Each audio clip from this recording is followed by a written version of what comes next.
Seja bem-vindo ao podcast 45 do Primeiro Tempo. Toda semana um papo muito legal aqui com pessoas inspiradoras que têm muito a nos ensinar, compartilhar suas histórias nessa nossa jornada do autoconhecimento. Bom, antes de anunciar aqui o meu convidado desta semana, dois rápidos recadinhos. O primeiro deles é avisar que já foi reativado o canal do 45 do Primeiro Tempo lá no YouTube. Ficamos um tempo ali sem postar as entrevistas por lá, mas agora elas estão de volta. Claro, a grande parte da nossa audiência vem das plataformas de áudio, né? Aliás, o 45 do Primeiro Tempo é um dos mais ouvidos na categoria Sociedade e Cultura do Spotify. Mas você que quer agora conhecer os entrevistados, assistir essas entrevistas, também estamos disponibilizando lá no YouTube, tá bom? Um outro recadinho, você que ouve o 45 do Primeiro Tempo no Spotify, avalie lá com 5 estrelinhas, é sempre bom, é rápido, você vai ali, logo na abertura do programa, tem uma descrição no alto ali de cada episódio, e aí você vai lá, avalia o 45, nos ajuda a ranquear melhor na plataforma e, claro, chegar para muito mais gente. Bom, chega de recado já foi dado, recados importantes, vamos ao papo dessa semana, porque ele promete. Olha só, o meu convidado de hoje faz da sua vida um grande laboratório de experiências para entender os campos mais sutis da experiência humana e, por que não, do real sentido da nossa jornada. Certo de que existe algo que se comunica com a gente, que vai muito além daquilo que podemos ver e tocar e da qual a ciência muitas vezes não alcança, esse meu convidado de hoje é um dos grandes nomes aí do mundo em projeção astral, ou como ele mesmo prefere definir, experiências fora do corpo. Dono de um carisma e de uma didática impressionante para assuntos tão complexos, ele costuma dizer que a espiritualidade nada mais é do que conseguirmos alcançar um bom caráter. Uau, eu gostei. Estou falando do Wagner Borges, fundador do Instituto de Pesquisas Projeciológicas e Bioenergéticas, além de pesquisador, autor de inúmeros livros e publicações e tantas outras coisas mais que ele vai falar com a gente aqui também, que somente alguém que consegue colapsar aí esse espaço-tempo para produzir tanta coisa como esse cara produz. Tudo bem, Wagner? Que legal tê-lo aqui no 45, cara. Fazia tempo que eu estava querendo te trazer, viu? Olha, que legal, Patrick. Vamos bater um papo bem legal sobre essas experiências espirituais, vivências humanas e o caráter da gente, cara, que é o mais importante, porque a gente vive num mundo tão tumultuado no momento que as pessoas elas avaliam as outras pela cor da pele, ou pela aparência física, ou pela idade, ou sexualidade. E o que sobra de nós todos, no final, assim, é sempre o caráter, é o que a gente pensa, o que a gente sente, o que a gente é, né, Patrick? Isso não tem nada a ver com a religião X, filosofia Y, cultura tal. Tem a ver com o que a gente tem dentro. Então, eu tenho certeza de que a parte real de nós todos nem sempre é a que aparece externamente, mas aquela dentro de nós, né? Aquela parte mais oculta, que é o caráter da gente e que regula a forma como a gente lida no mundo com as coisas. Então, olhar o ser humano pelo caráter é fantástico, cara, porque desaparece a diferença de pele, de cultura, de religião, de sexo, e fica o que interessa, a atitude da pessoa. Perfeito. E é o que mais que a gente está precisando, né, Wagner? Acho que quando a gente Bastante. assenta isso com a nossa verdade, muitas coisas, muitos desses problemas que a gente vê por aí poderiam desaparecer quando a gente é verdadeiro com a gente mesmo, né, cara? E, Patrick, é importante porque a gente tem no planeta Terra hoje quase 8 bilhões de pessoas vivendo. Então, esse monte de gente produz culturas diferentes, religiões diferentes, filosofias diferentes, e se você não conseguir achar uma unidade dentro da humanidade, a gente vai para a guerra, para o conflito, por maneiras diferentes de pensar e de sentir.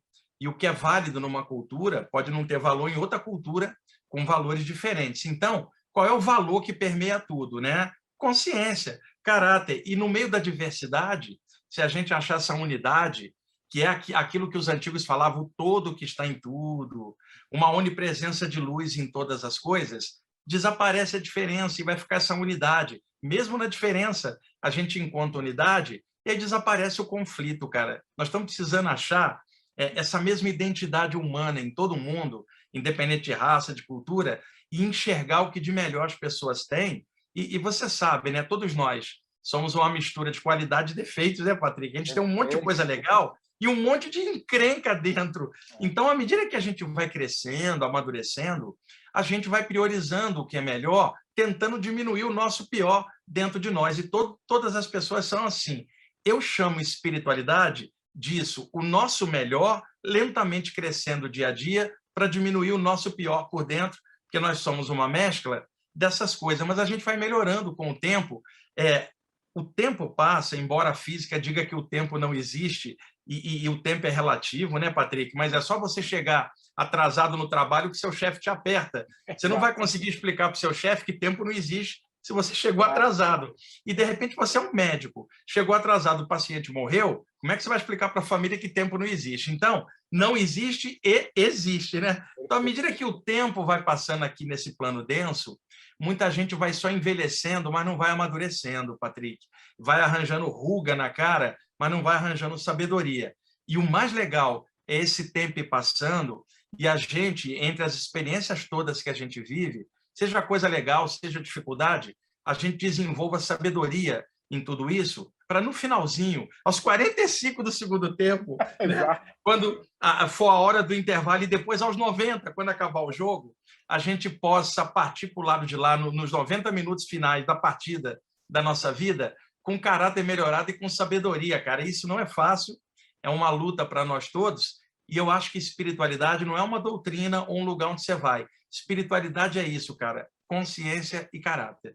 Por isso que eu queria muito te trazer aqui para a gente falar um pouco dessa questão, e acho muito legal a forma como você trata essa questão, porque a gente fala de espiritualidade, mas em nenhum momento você está deixando essa...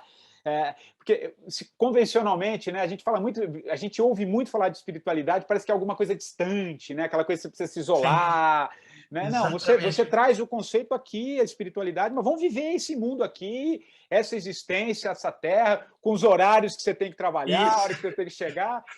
Isso Ô, Patrick, é o mais importante. Ficou muito tempo no imaginário assim da humanidade que quem mexia com algum tema espiritual era o cara que morava na caverna do Himalaia, ou dentro de um templo secreto em algum lugar, né? E outros também confundiram espiritualidade com uma doutrina ou um lugar. A pessoa pensa que é uma área espiritual X ou Y, e não é isso. Uma pessoa pode ser, inclusive, materialista, cética, e ser dotada de uma espiritualidade natural.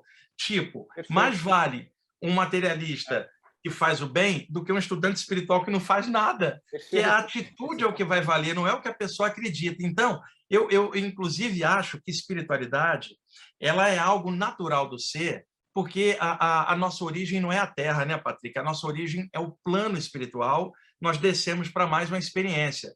Ao final do tempo, a gente retorna para lá. Então, tecnicamente falando, todos nós somos egressos de uma luz espiritual, de um plano maior, e estamos, vamos dizer assim, com um passe emprestado ao plano físico para viver uma partida aqui, e a gente vai crescendo em cima disso. Então, no final, o que vai contar é a média de tudo que nós pensamos, sentimos e realizamos, porque isso se reflete na energia da gente. Há um campo energético em volta do corpo, uma aura, que reflete todas as nossas formas mentais, todo o nosso ser. No finalzinho da vida, quando a gente sair do corpo de volta para casa, a energia da gente vai ser a média da vida inteira. E é claro, essa média não vai ser 100% para nenhum de nós. Nenhum de nós é mestre, né, Patrick? Mas essa média, eu brinco com meus alunos assim, 10 não vai dar para tirar, mas 5 já passa. Então, se a média fosse 5,1, já dá para falar assim, foi razoável essa vida, aproveitei mais do que errei mais. Então, espiritualidade é essa média, cara, que se reflete na atitude da gente. E é tão fundamental e tão importante. E a gente vai falar muito sobre isso aqui, Wagner. Eu quero, inclusive, trazer o teu olhar, né, sobre esse momento que a gente está vivendo, mas eu quero deixar isso um pouquinho mais adiante, porque acho que a gente poderia começar o nosso papo aqui, você falando um pouquinho o que é a projeção astral, né?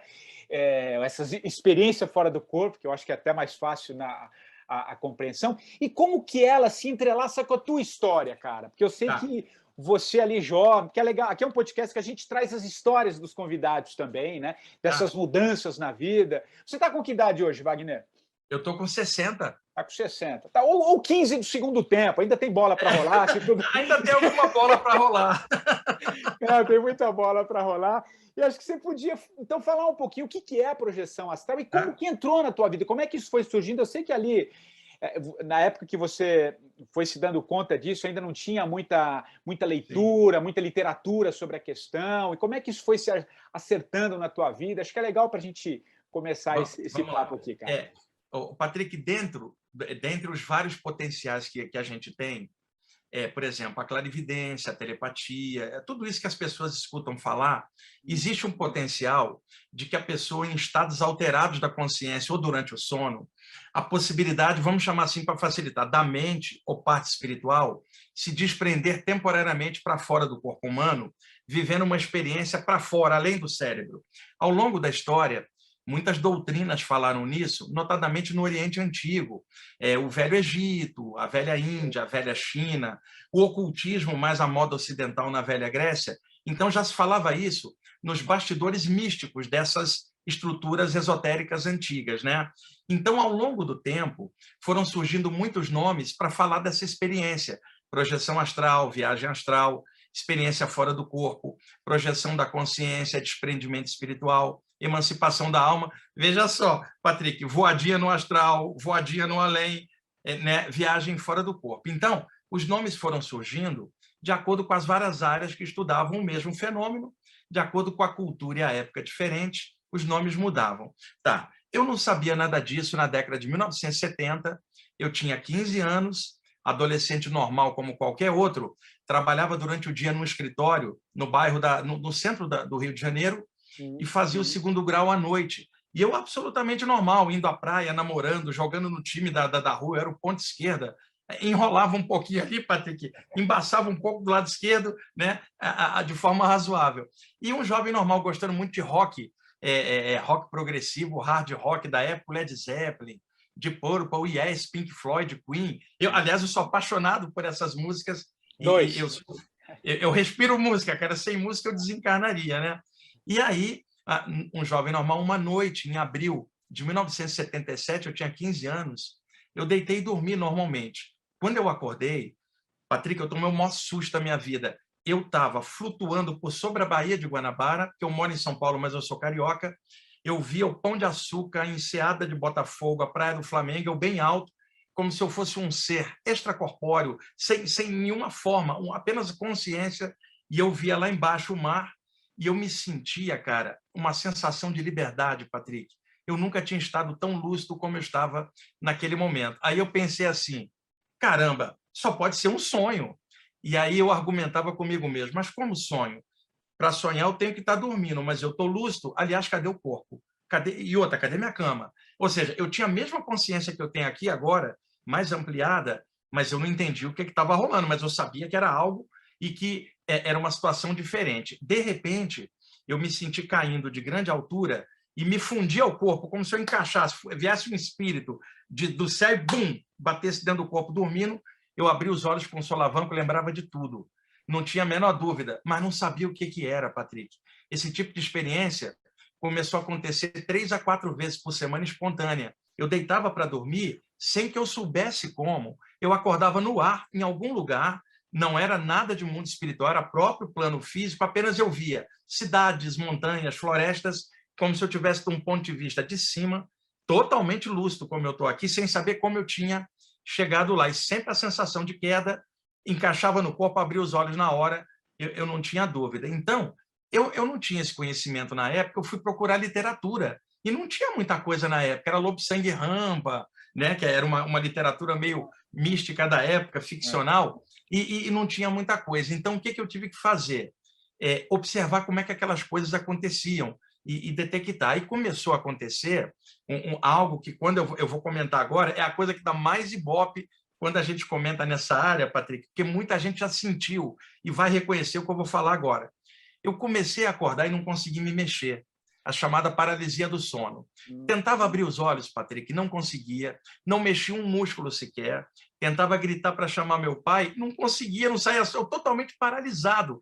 Quantas pessoas estão ouvindo a gente agora e vão reconhecer isso, né? aquilo me dava um baita medo, Patrick. E aí eu recuperava o movimento com uma taquicardia grande e ficava até com medo de dormir e aquilo acontecer de novo. Essa sensação de paralisia foi se repetindo, tá? Eu ainda não tinha conectado a paralisia com aquelas experiências que estavam acontecendo. E aí, o que que acontece? Hoje eu sei, na época eu não sabia. A gente está dormindo. O metabolismo cardiorrespiratório está mais baixo. As ondas cerebrais também estão mais baixas. Você desperta num estado alterado antes que o cérebro ative o corpo. Você não vai conseguir mexer o corpo. Mas você não sabe que isso é algo normal. A paralisia do sono que a medicina conhece. Aí você fica com medo. E o medo faz a adrenalina disparar das suprarrenais, isso acelera o metabolismo. Por isso que você recupera o movimento com uma taquicardia, né? E aí a minha mãe era religiosa, dizer que eu estava com o diabo estava me paralisando, Patrick. E não era nada disso, né? Até que uma noite eu acordei paralisado e, de repente, houve esse desprendimento durante a paralisia. Eu me virei no ar e olhei, o meu corpo estava deitado no sofá, sem eu estar dentro, eu estava de fora olhando. E aí eu mergulhei rapidamente dentro com medo, né? Eu tinha 15 anos. O que eu descobri, então? Que se eu não tentasse me mexer durante essa paralisia, né, que simplesmente a minha aura dilatava e eu tinha uma sensação de estar num colchão de ar subindo e a sensação de flutuação. Eu descobri que a paralisia antecedia uma experiência fora do corpo. E aí o que eu comecei a fazer, Patrick? E de lá então venho fazendo. Se eu desperto paralisado, simplesmente eu não tento me mexer, eu relaxo, eu faço o contrário do que as pessoas fazem. Relaxo, em instantes a minha aura dilata e eu me sinto flutuando para fora do corpo. E até aconselho as pessoas que estão ouvindo e assistindo a gente agora, fazer um test drive, inclusive você, Patrick. Acordou paralisado, em lugar de fazer aquela agitação, relaxa, não tem perigo, eu garanto, eu tenho isso desde os 15 anos. E a paralisia do sono é explicada pela medicina. O que eu estou dizendo é que durante a paralisia, a pessoa pode usar essa situação para projetar a consciência para fora do corpo. Eu venho fazendo isso há décadas, né? Não tem o perigo que as pessoas imaginam, porque as pessoas não fizeram o seguinte, Patrick, elas despertaram, estão de olhos fechados, paralisada, vê se você fez isso. E pensou assim, deixe-me observar calmamente que paralisia é essa. A pessoa não faz, porque na hora que ela percebe que está paralisada, é o pavor, cara, a adrenalina dispara e ela só reage por instinto e não conseguiu observar o que estava ocorrendo. Eu parei para observar, e aí observei que isso antecedia as saídas do corpo, e foi a partir daí que, aos 19 anos, já lendo bastante a literatura que tinha, eu fui descobrir a tal da viagem astral que se falava desde antigamente. Mas o que se falava estava no imaginário místico. Se dizia assim, só um médium avançado poderia ter uma experiência dessa, ou um iniciado numa fraternidade esotérica. E eu não era nada daquilo, eu era um jovem que ia à praia, gostava de rock, trabalhava, eu escutava, eu lia nos livros assim, durma de branco para você ter uma viagem astral. Eu dormia de cueca, eu era adolescente, não tinha nada daquilo. Também achava assim, olha, você quer ter uma saída do corpo daquelas luminosas, fique 3 dias sem atividade sexual. Eu tinha uma namorada, Patrick, eu ficava 3 dias sem namorar, eu ficava no máximo, era nervoso, não facilitava a saída do corpo. Então, eu vi que haviam muitos mitos nos livros e eu comecei a desenvolver, explorando essas saídas quando elas aconteciam. E aí, com o tempo, lendo bastante, eu trouxe muito livro de fora, comprei muito livro importado, que na época não tinha, para poder entender. E aí, aos 19 anos, no Rio de Janeiro, eu comecei a dar palestra contando essas experiências para quem quisesse ouvir. As palestras lotavam no Rio de Janeiro. Depois, no final da década de 80, eu vim para São Paulo, que é maior, e aqui as palestras estão sempre lotadas também. E aí, esses anos todos falando dessa experiência, mas o mais legal, enquanto essa parte espiritual ia surgindo, eu ia crescendo enquanto pessoa, continuava jogando bola, continuava indo à praia, continuava namorando e gostando de rock. Resultado, o meu lado humano me ajudou a equilibrar o lado espiritual, porque muitas pessoas experimentam essas coisas, perde o pé no chão, se deslumbra, e o cuidado que eu tenho sempre de explicar que uma árvore só vai para cima se ela estiver bem enraizada, Patrick. Então, por isso, qualquer experiência espiritual precisa estar ancorada na vivência equilibrada do dia a dia. E eu dei muita sorte nisso, porque eu continuei desenvolvendo o lado humano meu do dia a dia. Como a gente estava falando antes, eu adoro futebol, você também. Eu sou botafoguense no Rio e santista aqui em São Paulo. Eu assisto a rodada, domingo é dia de rodada, cara. Eu assisto aqui, eu vou de manhã até de noite Isso me faz um bem, me mantém com o pé no chão, a música. Por exemplo, eu vou assistir o Doutor Estranho no sábado, né, com a minha parceira. Então, tudo isso é um equilíbrio das coisas espirituais com a parte humana, e eu não cometi outro erro. Eu não prendi a minha espiritualidade numa doutrina, porque se a gente está com a mente aberta, a gente consegue somar todas as áreas dentro de uma unidade. E eu só posso te dizer, Patrick, que todas essas experiências e tudo que eu fui desenvolvendo ao longo do tempo me tornou mais humano, cara. Me tornou a mente mais aberta. Eu estou com 60 anos, eu te digo com sinceridade, eu estou cada vez mais tentando compreender diferenças, estou cada vez mais tentando compreender mais as falhas dos outros a partir das minhas próprias falhas. Eu passo a compreender as falhas dos outros. Eu estou com o maior bom humor do que nunca, mesmo com a crise presente, porque como é que a gente pode enfrentar um momento ruim de fora?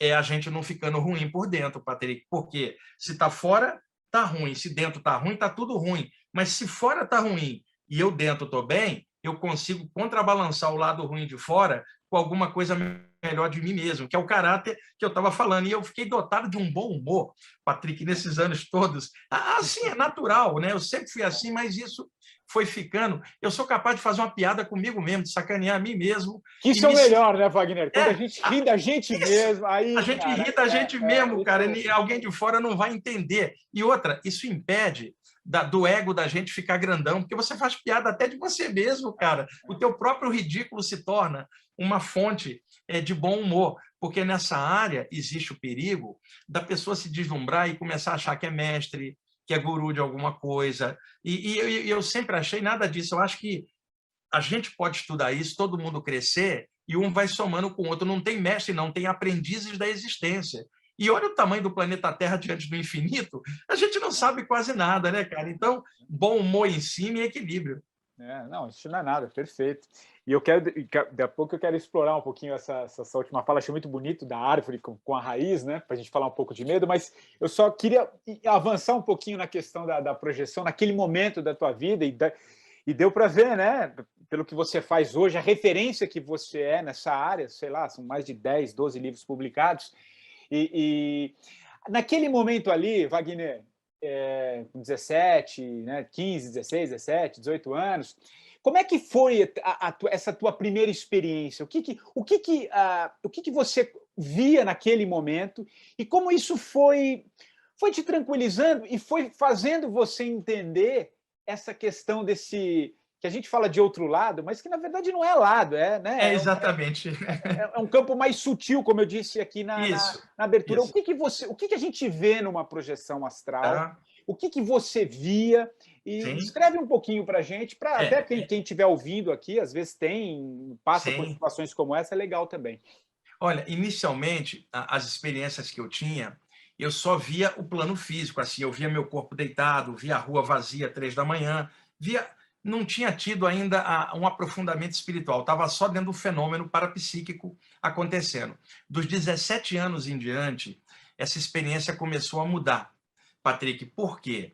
2 amigos meus que jogavam no mesmo time que eu, era o quarto zagueiro que jogava à esquerda e o lateral esquerdo.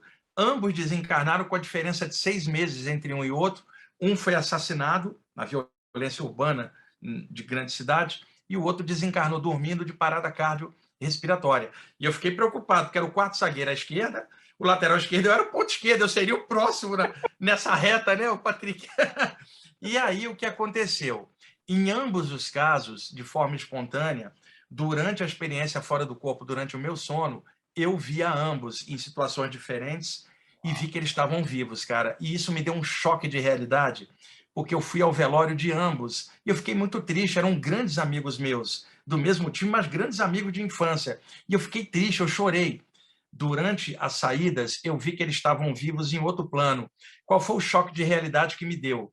Eu pensei, eu chorei tanto achando que eles tinham morrido e sumido na existência, e os dois estão presentes em outro nível. Caramba, o próximo velório eu já não vou chorar, porque eu sei que não é o fim de nada, e a vida continua. E veja, eu não tinha doutrina nenhuma. Em casa, o meu pai era materialista, minha mãe era evangélica, eu não tinha doutrina. Meu pai dizia que eu estava pirando e minha mãe dizia que eu estava endemoniado, porque eles não me entendiam o que eu estava contando, eu não tinha com quem conversar. Aí, aos 17 anos, depois dessas duas experiências, surgiu para mim, numa das saídas do corpo, dentro da minha casa, um grupo de espíritos desencarnados, translúcidos. Eu olhava para eles, Patrick, eram pessoas, eu via através deles uma energia maravilhosa. Você não tem dúvida que está na presença de seres de luz. A energia não engana. E a sensação de bem-estar. E aí, a partir desse dia, esse grupo de guias, vamos chamar assim, começou a me levar em várias experiências a um mundo espiritual, e eu comecei a ver que haviam comunidades extrafísicas, que eram pessoas desencarnadas que tinham vivido aqui, que se reuniam lá por afinidades e coisas, e plasmavam ambientes que lembravam as coisas daqui. Com o passar do tempo, eu fui sendo levado para níveis mais altos, e aí eu vou fazer uma diferenciação. Eu vi um espírito compacto, humanoide igual a gente. Você falava, é um homem ou uma mulher, uma pessoa. Num nível mais sutil, não posso dizer acima, abaixo, mas mais sutilizado, né? Eu via um espírito, eu via através dele, ele era translúcido, ou seja, era mais sutil. Num ambiente mais elevado, eu via só esferas de luz, não havia forma humanoide, nem nada físico, eram formas mais energéticas, transcendentais. Então, o que eu fui vendo? Que o chamado plano espiritual, ele se subdivide em vários níveis, os níveis mais densos, próximos à Terra, parecendo muito com o ambiente humano, só que em outro plano, que são aquelas descrições da literatura espiritualista em geral ou espírita. Num nível mais avançado, você já não via cidades astrais ou nada, você via seres de luz numa comunhão de luz que não há como descrever, cara. E mais à frente, eu fui no... Não é que eu não posso nem dizer lugar, porque a sensação de espaço tinha desaparecido para mim. Eu estava numa situação, eu era a luz era eu e aquilo era tudo, eu não tenho como descrever. E aquela sensação de não existência de espaço ou de tempo e a sensação de uma unidade maior interpenetrando a tudo. Cara, eu caí dentro do corpo com essa experiência, a minha mente tinha dado aquele upgrade, eu falei, caramba, né? E ao mesmo tempo eu sabia que vindo de uma experiência dessa, eu não podia perder o pé no chão ao mesmo tempo. Tipo, depois de ver uma grandiosidade daquela, eu teria que estar com o pé no chão para sair para trabalhar no dia seguinte. Eu sempre tive esta preocupação. E é aí que a música me ajudou, o futebol, porque são interesses que me mantêm aqui. São ilusórios, como tudo. Mas para viver, cara, para atravessar, você tem alguma coisa que te dê prazer enquanto você está. É por aqui. E essas experiências, elas alargaram tanto a minha maneira de olhar, que para mim morte se tornou uma ilusão enorme, cemitério, cadáver, e eu entendo as pessoas que têm suas crenças em relação a isso. Para mim, dentro dessa experiência, me faz mais interesse o espírito que habitava o corpo do que o cadáver dele no cemitério. E esse espírito está em outro plano e não no cemitério. Essa é a minha visão durante a saída do corpo. Então, para mim, a morte deixou de ter o peso que ela tem para a maioria, no sentido aquela coisa escura, tétrica, do fim da coisa. E outra, não estou dizendo que não acabou a saudade, não é nada disso. A saudade tem que existir, ela é humana. Eu estou dizendo, é a ideia do fim e da coisa tétrica, ela desaparece diante de uma claridade dessa. Eu não estou falando de uma doutrina, né? E isso me acompanha até hoje, cara. Quando desencarna um ente querido, alguém, eu vou para ajudar, eu não vou para chorar, ajudo as pessoas que ficam. E se eu perceber qualquer situação anormal, eu vibro uma energia para ajudar o espírito a subir. Como diria na Umbanda, Patrick, canta para subir, irmão. Como diria na área espiritualista, entra na luz. Ou como diria um mestre na Índia, vaza on, passa para lá, sobe. Não, perfeito, assim, e te ouvindo, cara, no final dessa parte da tua resposta, e trazendo um pouco para os dias atuais, Wagner, eu acho o seguinte, né, cara, eu queria te ouvir. Quando a gente entende a morte, né, que na verdade ela não existe, mas eu estou falando dentro de um plano físico, né, sim. Na tua descrição, quando a gente entende que não existe um fim, existe um fim aqui nesse plano, né? Isso. É como algo libertador. Ouvindo a tua descrição, desde o começo do teu processo, por que eu estou falando isso e linkando com esse momento que a gente vive como humanidade, né? A gente pegar 2 anos e pouquinho, quando chegou a pandemia, é como se da noite para o dia a morte viesse bater na nossa porta. Todo mundo ficou recolhido, veio para dentro. E era aquele medo, né? Você ligava a televisão, era aquilo. Então, era um medo coletivo, né? Que, na verdade, é um medo da morte, nesse sentido. Sim, e aí isso exatamente. Vai desencadeando uma série de questões. Eu até produzi um documentário recentemente que passa por essa temática também, falando sobre a morte. Não aprofundando tanto nessas questões, mas, de alguma maneira, trazendo o seguinte, que entender um pouco a morte é entender a vida, né? Isso. Só que a Tá gente certo. está no momento, e aí eu quero passar para ti, de um medo coletivo, cara. Mesmo a Sim, gente ter passado por essa pandemia, né? Ainda tem alguns resquícios, mas ainda existe um probleminha. Mas fala um pouquinho sobre esse medo coletivo, cara, que nos impede, né?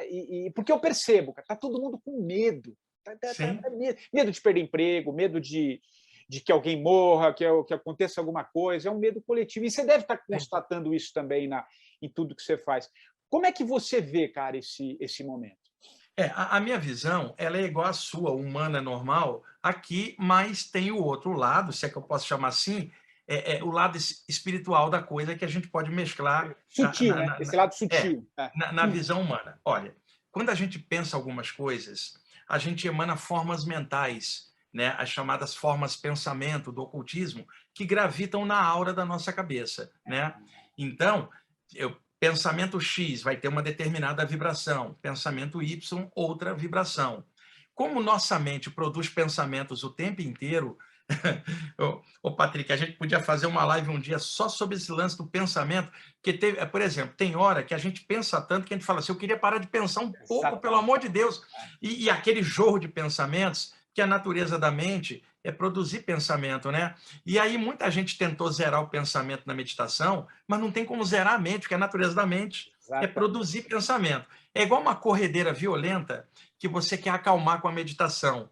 A meditação ela não faz desaparecer o pensamento, ela amansa ele e a corredeira vira um remanso. O pensamento está ali, mas não incomoda. E teve um yogi, Patrick, que treinou durante anos para parar o pensamento. Quando ele parou o pensamento, ele pensou: parei, isso era um pensamento.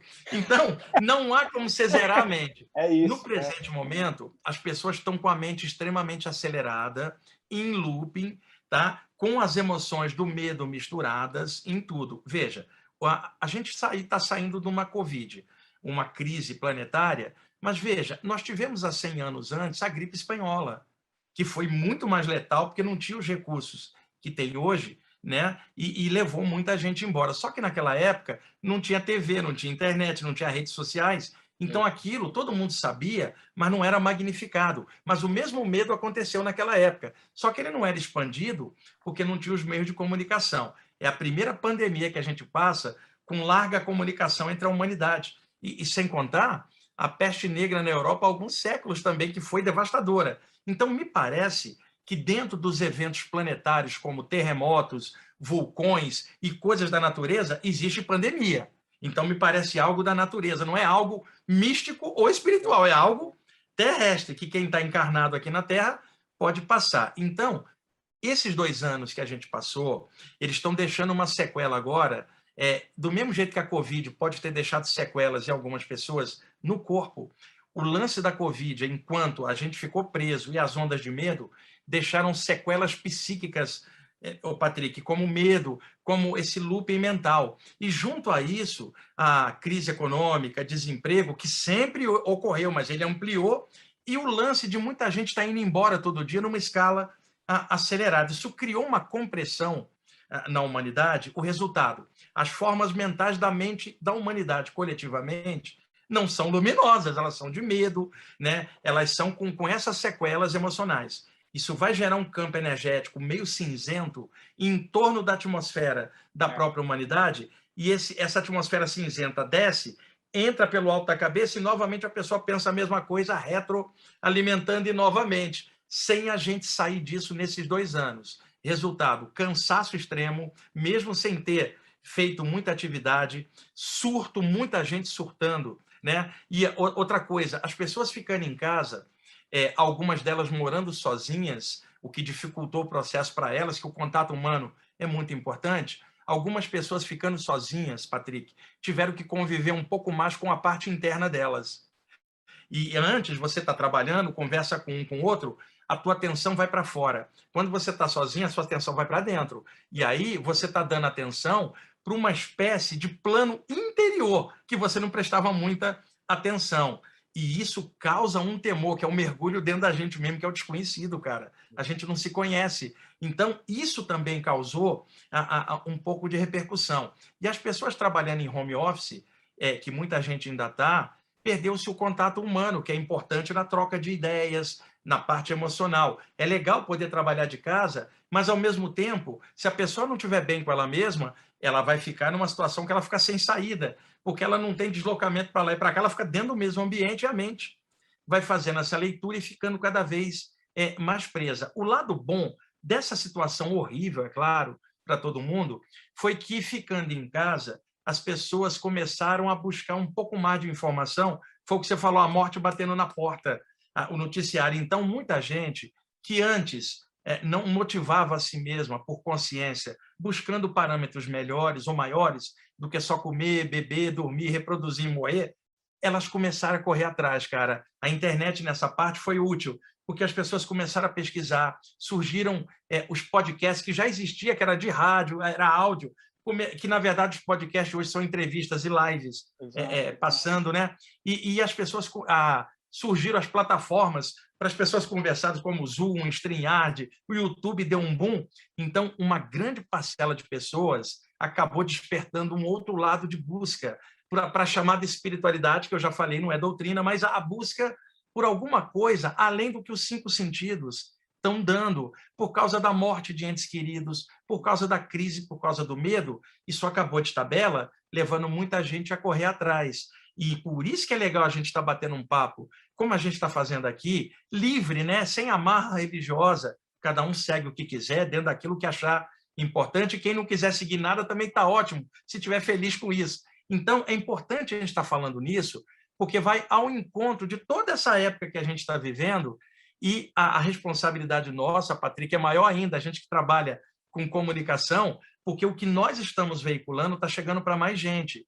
Então, precisamos veicular coisas positivas, valores sadios, crescimento, para enfrentar a situação difícil de fora. Não é fácil. Então, tem que haver um investimento consciencial dentro para a gente ficar um pouco melhor, cara, mais equilibrado para enfrentar as adversidades. Para mim, a coisa que mais me equilibrou esses anos todos foi a espiritualidade, cara. Foi essa coisa corrente ao longo da minha vida, das experiências espirituais que eu tinha, tive um monte em vários níveis. Isso me trouxe uma compreensão, cara, em relação aos problemas do mundo.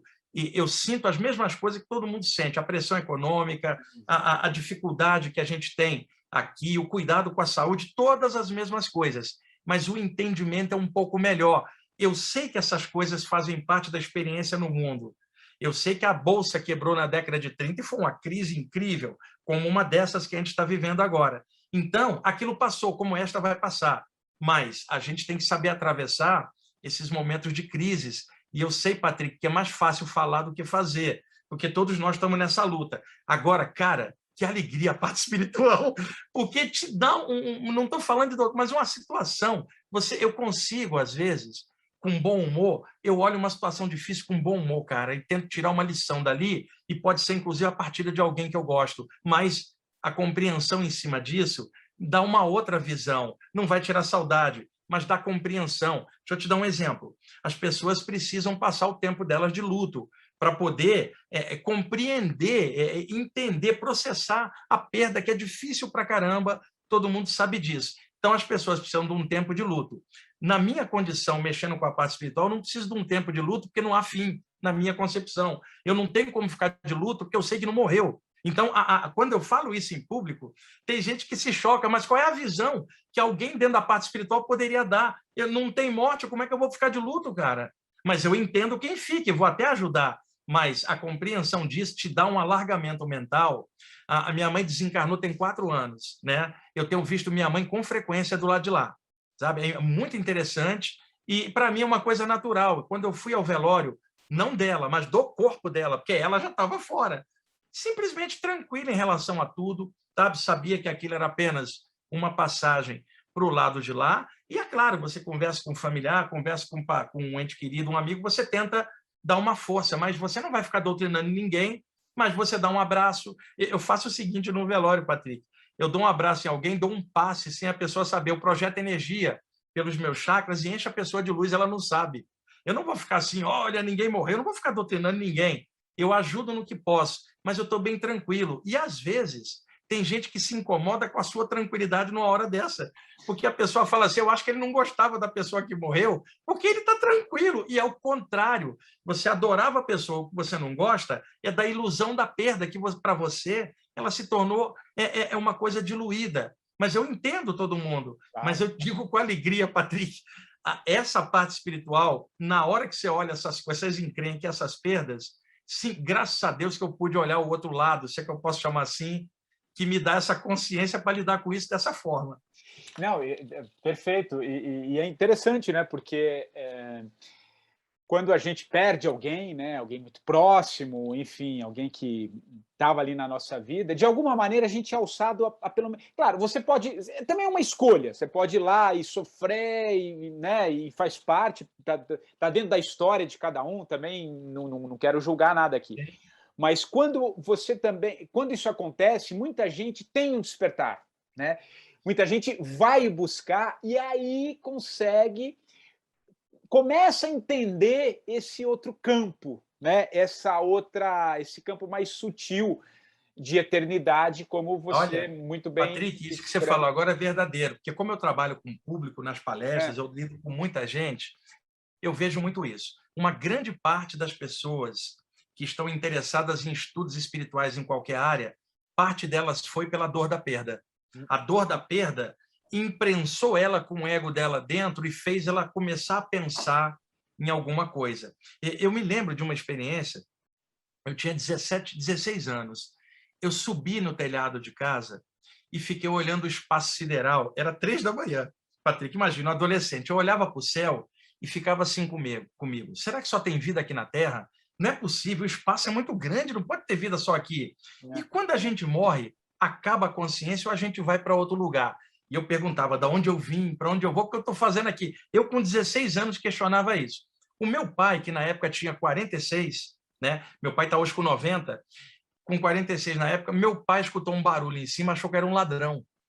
Ele botou uma escadinha, subiu no telhado com um porrete para dar no suposto ladrão, que E era era eu, você. o filho mais velho, sentado lá. Quando meu pai subiu no telhado, ele falou, moleque, o que você está fazendo aí? Eu olhei para o meu pai com uma grande esperança, Patrick, porque ele tinha 46, eu tinha 16, era 30 anos mais velho que eu.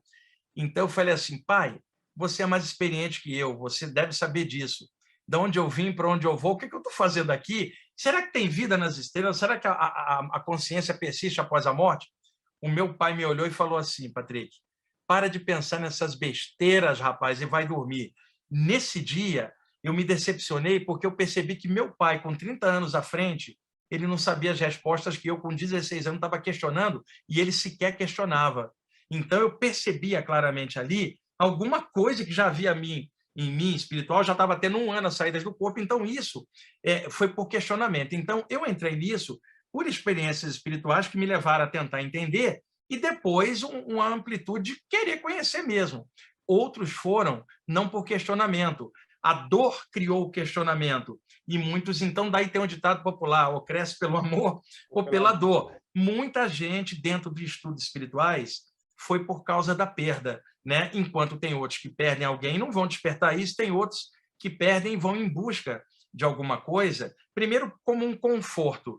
Dá de cara com um bloco de informações espirituais geral, aquilo encanta a pessoa e ela começa a crescer. Chega um ponto que ela cresce tanto que a ideia da perda parece uma coisa minúscula dentro dela, porque ela despertou algo maior, cara. E aí esse algo maior dilui a dor da perda. É incrível. Às vezes chega alguém e fala assim para mim, Wagner, eu perdi um ente querido. Se eu tiver uma experiência fora do corpo, eu poderia encontrá-la do lado de lá? Eu falo assim, isto é possível, mas observe as condições. O infinito. E observa a pessoa que partiu, que é apenas um ponto igual eu e você. Então, se você vai para o infinito buscando um ponto, você não vai achar, é caçar uma agulha num Perfeito. palheiro. Agora, se você melhorar a tua consciência, investir e crescer, você começa a ter uma ideia do infinito. E o pequeno está dentro do grande. Buscando o grande, você acha o pequeno no meio. Mas buscando o pequeno, no meio do grande, você não vai achar. O que você faz se você quiser ter um contato? Expande, cresce, desenvolve, que o contato está lá na frente. Agora, se você busca o contato agora, a tua ansiedade vai travar tudo, que você não vai crescer.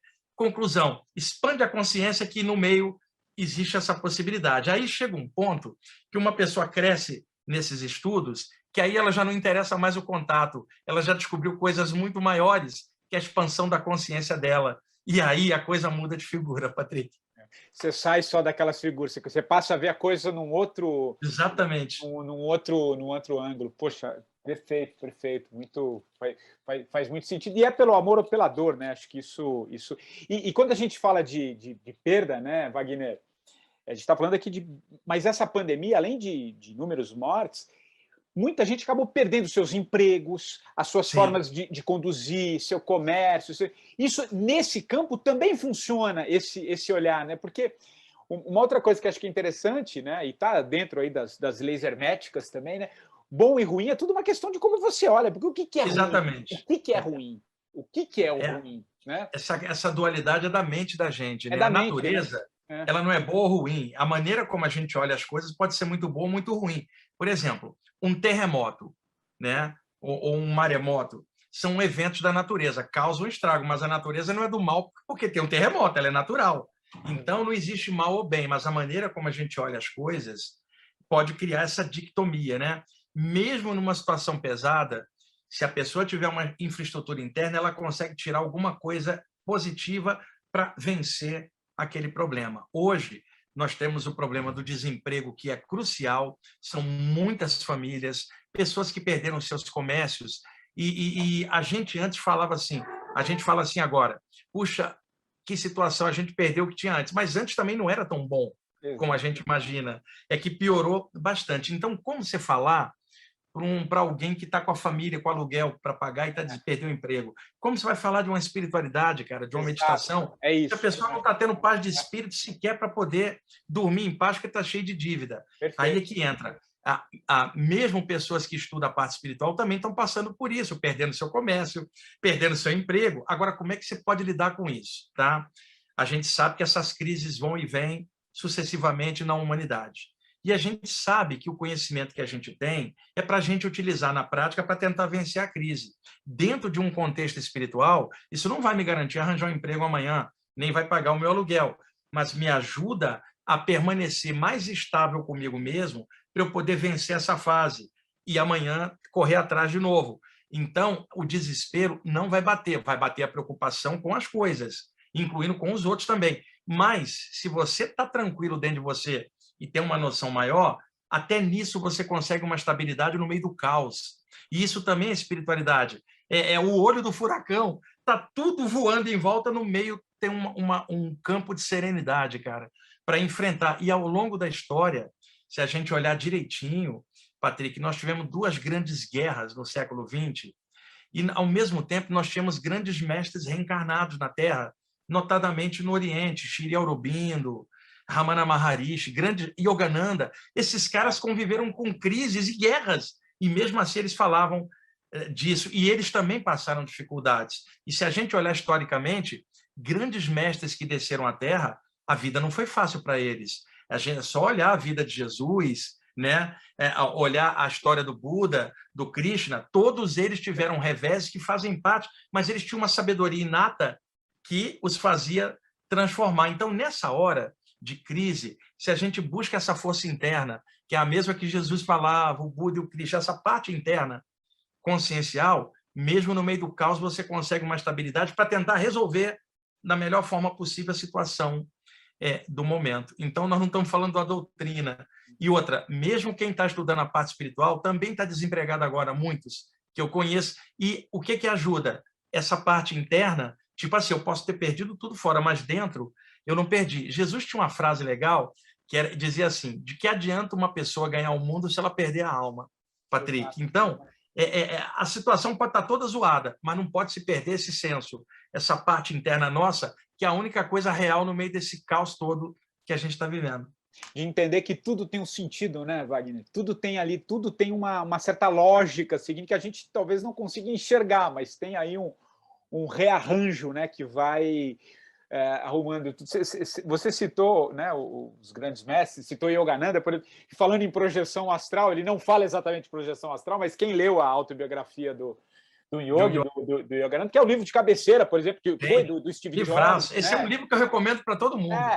Ele já o tempo inteiro, né? Eu lembro que nas conversas que o legal é que ele também tinha humor, né? Na forma de escrever.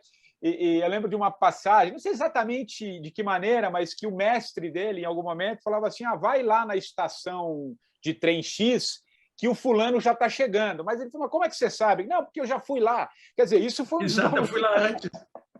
Não, então... E aí ele ia lá e estava lá.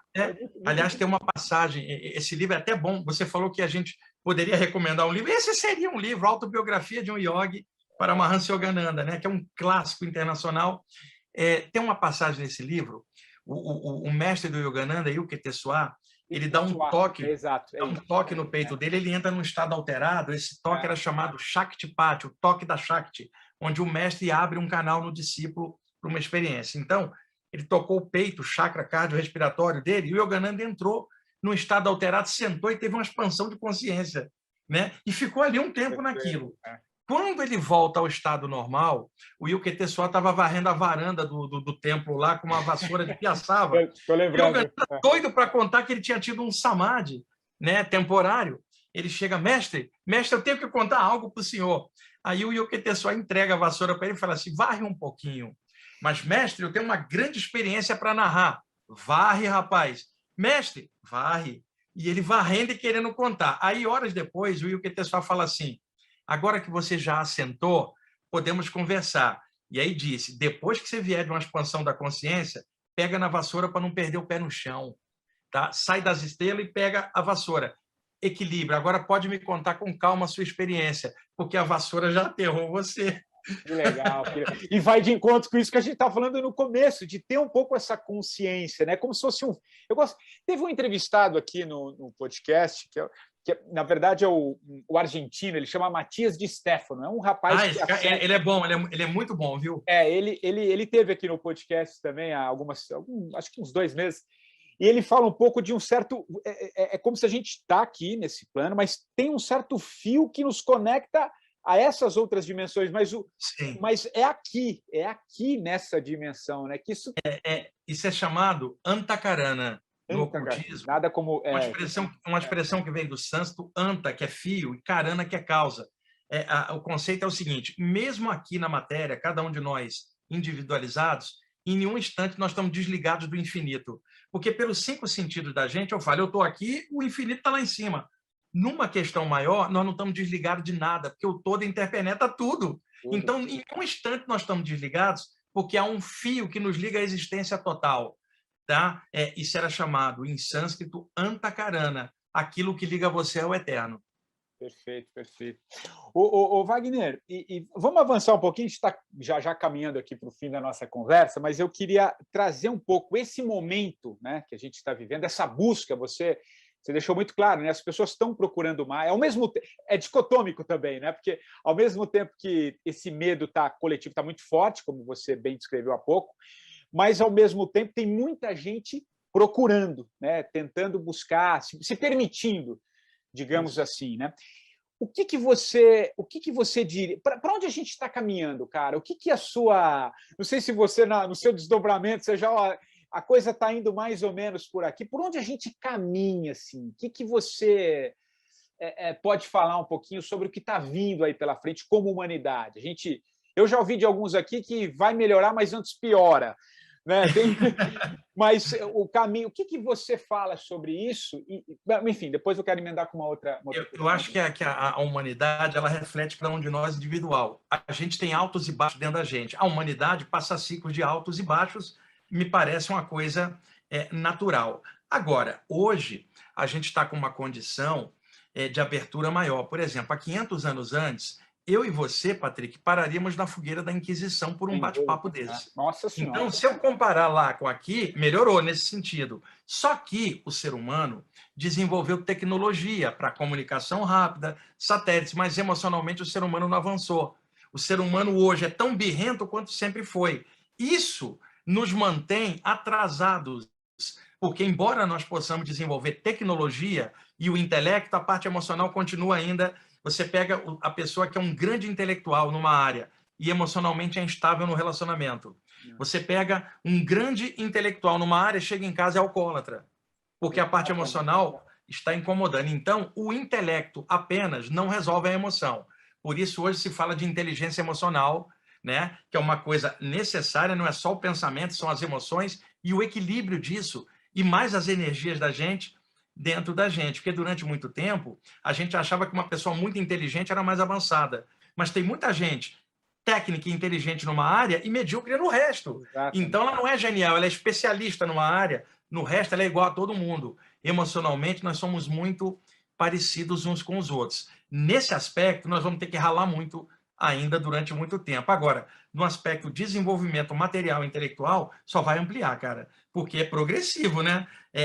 Quanto mais à frente. Agora, se vai haver um avanço emocional compatível, isso não tem como saber, porque é a experiência da própria humanidade. Então, uma dicotomia. Materialmente, intelectualmente, há um avanço. Agora, emocionalmente, a gente ainda continua travado. E espiritualmente, então, o medo continua da morte, o medo do invisível, tudo a gente não conhece a si mesmo, tudo isso ainda continua nesse bololô. Então, a natureza não vai dar um salto, a humanidade vai evoluir progressivamente, nós, individualmente também. Então, eu vejo assim. Agora, muito cuidado para quem estiver ouvindo e assistindo a gente agora, porque ao entrar na internet, é um mundo de informação, tem coisas incríveis e coisas muito horrorosas, que a pessoa tem que usar discernimento para filtrar, Patrick. E mesmo nos meios New Age, espiritualista, o que quer que for, ainda existe medo. E muita gente, dentro de estudos espirituais, falando de fim de mundo, tipo coisa apocalíptica ainda, repercutindo. Muita gente com um ego enorme, se achando altamente especial e superior aos outros que nada sabem. Tipo assim, vai ter um expurgo na Terra, pessoas inferiores serão degradadas para outro planeta, e elas acham que inferiores são os outros e não elas. Exatamente. E eu sempre brinco, Patrick, que se houver... Perfeito, Wagner, perfeito. Se houver qualquer coisa, tipo assim, separar o joio do trigo, e quem for avançado vai ficar, e quem não for, eu acho que a Terra fica vazia, nem eu nem você vamos ficar, nós não somos avançados. E outra coisa, o fato de estudar temas elevados não significa que nós sejamos elevados, Patrick. Entre o que a gente estuda e o que a gente existe um hiato. À medida que a gente vai aprofundando, a gente vai melhorando devagarzinho, inspirado por aqueles valores mais altos. Mas não significa que a gente ainda está naquele nível. Então, mesmo nos meios espiritualistas, ainda existe medo, existe confusão. E eu, como espiritualista, eu não consigo ver fim de nada, então não tenho medo de nada, porque o discernimento não permite. Se o mundo for acabar hoje, eu estou preparado para partir e ser feliz do lado de lá, porque eu já estou assim aqui. Então não tenho medo de nada acabar. Né? Alguém fala, irmão, vai dar um terremoto. Tá, tudo bem, desencarna igual desencarnamos em outras vidas. E vamos seguir do outro lado, cara. Agora, o amanhã vai vir, mas você pode morrer de medo hoje. Tem gente que tanto ouve falar em profecia e catástrofe que morre hoje do coração, por causa do medo. Ela nem vai. A catástrofe já está dentro dela, que é o medo. E eu sempre combati esse tipo de coisa, Patrick. Você lembra na virada de 1999 para 2000 que tinha de gente falando de fim de mundo? Tem um monte de gente na internet falando disso. Eu não consigo conceber esse tipo de ideia enquanto estudante espiritual, que não consigo ver fim em nada, cara. Simplesmente a gente vai levando, cada um de nós faz o melhor que puder, e a única coisa que nós temos na frente é o dia de hoje, porque o amanhã ainda não existe. Existe aqui e agora. E muita gente falando do amanhã não vive o agora. E muita gente presa no passado também não vive o agora.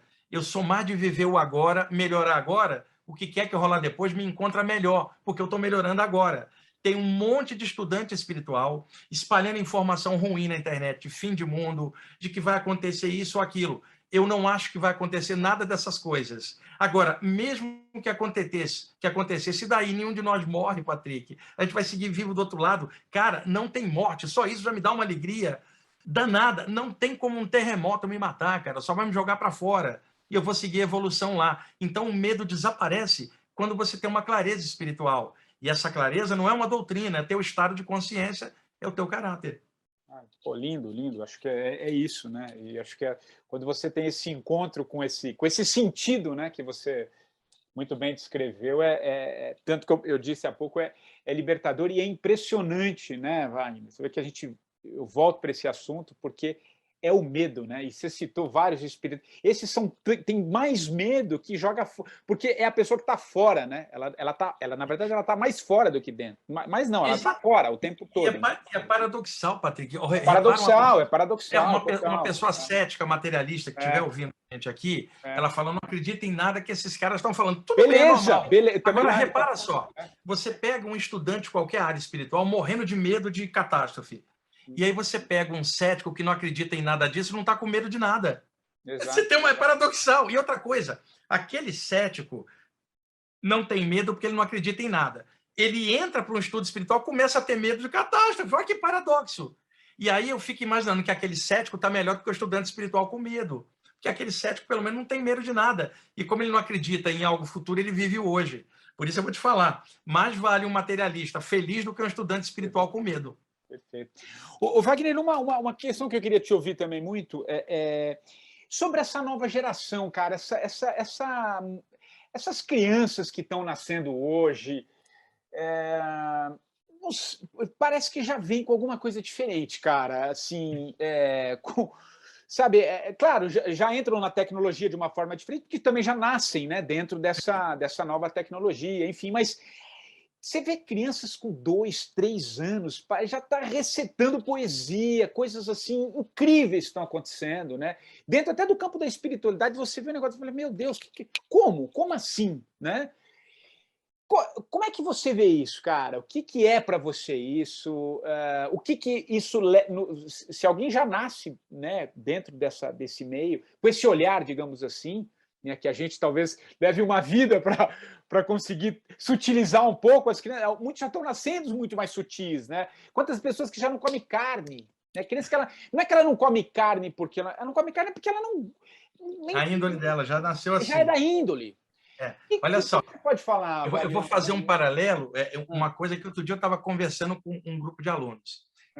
O Antigo Egito, na época áurea, né, numa época que a humanidade ainda estava bem atrasada, o Antigo Egito desenvolveu uma civilização culturalmente muito rica. Então, o que a gente sabe sobre o Egito, desenterrado, papiros e coisas, já é da parte do Egito em decadência, né?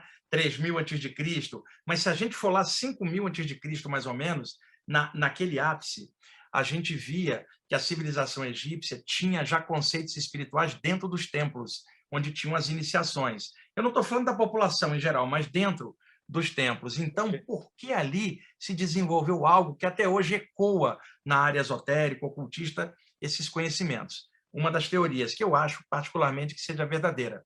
Uma leva de espíritos de outros lugares, talvez um pouco mais arejados mentalmente, reencarnou sucessivamente em algumas gerações no Antigo Egito. Isso deu um up e eles desenvolveram uma cultura fantástica. Quando eles foram retornando para os lugares de origem, os que ficaram não conseguiram manter aquela vibe mais alta. O Egito foi lentamente até cair na magia pesada e a decadência do Império Egípcio. Eu acredito que nós estamos vivendo uma fase que tem uma leva de gente de fora descendo e por isso ele já nasce meio assim. Agora, eles vão enfrentar as mesmas coisas que nós. E a parte principal que eu falei lá atrás, as emoções. Porque eles podem vir com uma tecnologia avançada ou com a mente legal, mas e as emoções? Como é que vai ser o relacionamento humano? Essa parte é a experiência aqui da Terra de relacionamento humano, cara.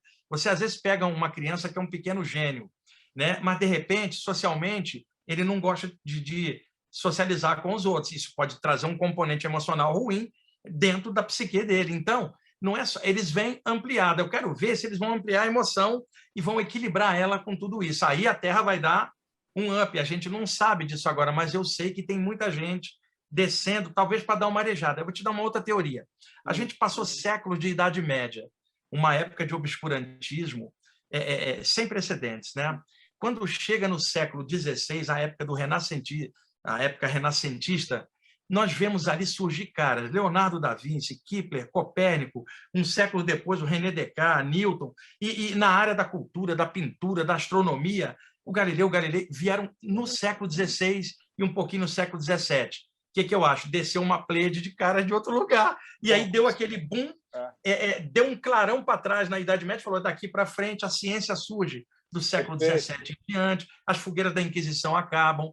Então, eu acredito que, de vez em quando, nos ciclos cósmicos, que só o Eterno sabe, e que não tem a ver com o calendário de nenhuma cultura da Terra, porque não é o calendário de uma cultura da Terra que vai mandar em eventos cósmicos, né? Sendo que o tempo é relativo. Mas dentro dos ciclos da natureza, eu acho que assim, o universo é uma escola, a Terra é uma das salas e o corpo é uniforme, Patrick. E nós estamos numa série. De vez em quando, o diretor da escola tira um pouco de aluno e leva para lá, e pega um pouco de aluno e traz para cá. E eu acho que, de vez em quando, vem uma leva de uma sala melhor para cá, para dar um upgrade para essa sala, que é a Terra, também melhorar. Talvez a gente esteja num desses ciclos. Agora, me parece que com quase 8 bilhões de pessoas, até isto dar uma média razoável vai demorar, porque ainda tem muita gente entranhada em encrenca cá embaixo, que não quer saber de nada disso. Então, o que a gente tem? Os altos e baixos. Pode ser que nessa época os altos estejam aumentando para diminuir lentamente, mas isso não vai ser da noite para o dia, e nem a partir da profecia de nenhum ser humano desse tamaninho diante do universo. Vai ser a partir de leis universais, de evolução dos povos, dos planetas, das culturas, e a gente não tem como entender isso, cara. Por isso eu acho que o ser humano ficar falando de profecia ou disso, aquilo, é uma inutilidade, porque o dia de hoje é mais importante do que qualquer profecia para o amanhã que ainda nem existe. Quer dizer, aprender a lidar com as emoções é fundamental, né? Acho que isso... Fundamental, que não é reprimir, não, mas lidar com as emoções e equilibrá-las, integrá-las no rol do que nós somos, não é reprimir, porque muita gente tentou usar o intelecto para reprimir a emoção e criou pulsões psíquicos dentro que estouram em surtos que a psicanálise explica facilmente, a psicologia também. Não é só vivendo de intelecto que a gente vai equilibrar a emoção, e não é sendo frio, é encarando de frente, que seria o que o Sócrates falava, né, na Grécia, o conhecer a si mesmo. Liberta, né? E, Wagner, a gente, esse momento que a gente está vivendo, ele também está aflorando mais essa clarividência, esse campo Sim. sutil. Isso está mais latente também? Sim, por dois motivos. Primeiro, nunca teve tanta população igual hoje, né? A densidade demográfica é uma questão maior. matemática, então. Matemática, né? Quantitativamente vai aumentar o número de pessoas, claro, vendo e sentindo coisa. O segundo é que não parece, mas a humanidade está evoluindo, cara, lentamente. A sensibilidade humana ela vai aumentando. O nosso cérebro hoje é maior do que milhões de anos antes aí, nos homens primitivos. Então, a sensibilidade ela está aumentando. E hoje a gente tem uma condição, Patrick, que nenhuma outra época na história teve. No passado, alguém, para trabalhar essa parte espiritual, teria que ir para dentro de um templo, viver lá, no Egito, nos mosteiros taoístas da China, na caverna do Yogi, lá no Himalaia. As pessoas tinham que se retirar. E de mestre a discípulo, gradativamente, por iniciações, a informação era passada.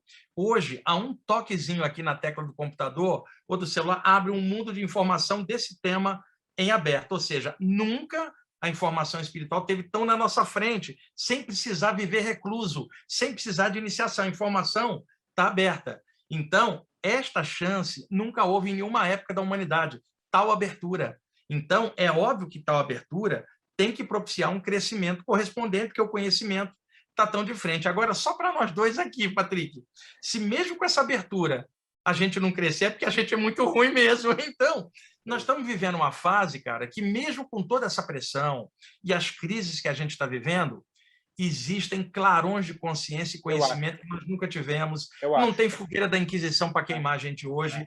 Muito mais livro do que já existiu na humanidade em todos os tempos, para quem quer aprofundar, porque tem gente que vai viajar por sites e livros e não vai aprofundar, e tem outros que vão aprofundar e vão melhorar. Então, eu acredito que a própria expansão do conhecimento por diversos meios, ela também tem a ver com a sensibilidade, porque as pessoas estão tendo mais acesso.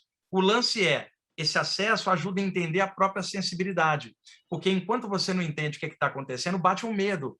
Quando você entende, sem o medo você vai para frente, porque com medo você não avança. Então, o conhecimento, tem um ditado que diz assim, a ignorância sempre terá um fim, que é quando chega o conhecimento, mas o conhecimento jamais terá fim.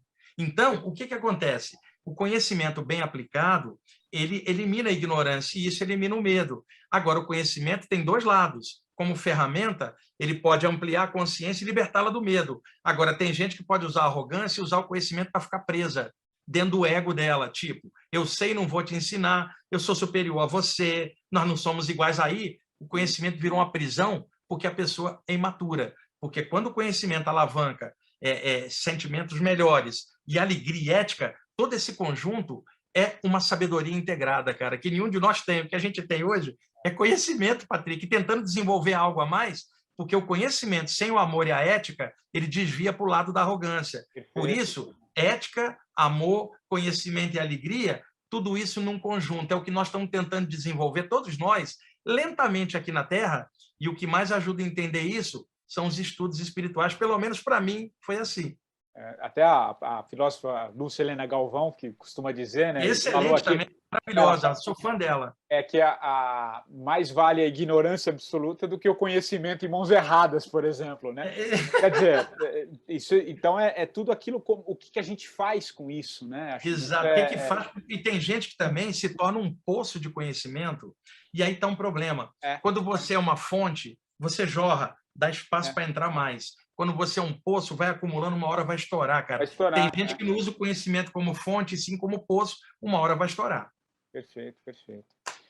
Wagner, cara, eu acho que ficaria trocando ideia contigo aqui por mais pelo menos uma hora. Acho que tem vários assuntos aqui que eu separei, mas... A gente combina outra live, outra hora. Os 45 do segundo tempo, né? Quem sabe a gente... Os 45 do segundo, é só a gente combinar. E o que eu puder te ajudar aí no teu projeto aí de conhecimento e tal, que eu puder te ajudar em alguma coisa aí, a gente conversa, tá? É um bate-papo, essa hora, se quiser vir aqui em casa para a gente falar dessas coisas também. Vai ser uma delícia, até porque eu já bebo muito do seu conhecimento há um bom tempo, enfim, é muito, muito legal. E a forma como você lida com essa questão de espiritualidade, trazendo para um campo mais real, que acho que é isso que a gente precisa, e eu queria deixar isso, manifestar isso aqui também publicamente.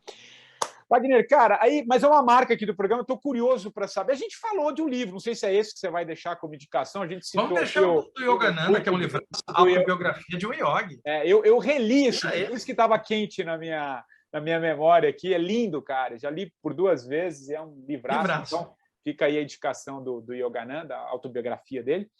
E então fico na expectativa de uma música, e eu sei que você gosta, poxa, você nasceu. Cara, eu gosto Yes, né? O Yes é minha banda preferida. Ó, eu escolho o Wonder Stories, que é uma música do Yes de 1977, o Wonder Stories. Essa aí é marcante na minha vida. Que legal, 77, aí a gente falou de música, de futebol, você falou que é um bom santista, botafoguense, eu já sou corintiano, 77 é emblemático, foi onde que a gente saiu da... Olha, a gente pode bater um papo uma hora sobre rock progressivo e pop rock e futebol, cara. Nossa, porque eu, assim como você, eu adoro essas áreas todas, e eu também pesquisei muito a parte de música. Além de gostar, eu pesquisei, escrevi em revistas de música, eu conheço a história das bandas, bastidores de um monte delas, dá um papo bem legal. E futebol também. É uma delícia, 2 coisas maravilhosas. Wagner, cara, queria muito te agradecer, foi uma delícia, tenho certeza aqui que quem esteve com a gente também curtiu. Quem quiser conhecer também, né, deixa o site do Instituto. É só a pessoa entrar, é só colocar o meu nome, Wagner Borges, no Google, que vai abrir o site, o canal do YouTube, tem centenas de vídeos lá, tá, para o pessoal acessar, muita informação gratuita lá no site, livros para baixar gratuitamente. Que legal. E lá tem bastante coisa disso. Que legal. Obrigado, querido. Cara, valeu, Patrick. Foi uma delícia. E o 45 do primeiro tempo, você já sabe, volta na próxima semana, sempre trazendo um novo convidado. Aliás, se você quiser indicar alguém, vai lá também no meu Instagram, o patricksantos.oficial, mande a sua mensagem lá no direct, quem você gostaria de ouvir aqui, que a gente, quem sabe, também não aparece aqui no 45. Nós voltamos na próxima semana. Um abraço e até lá.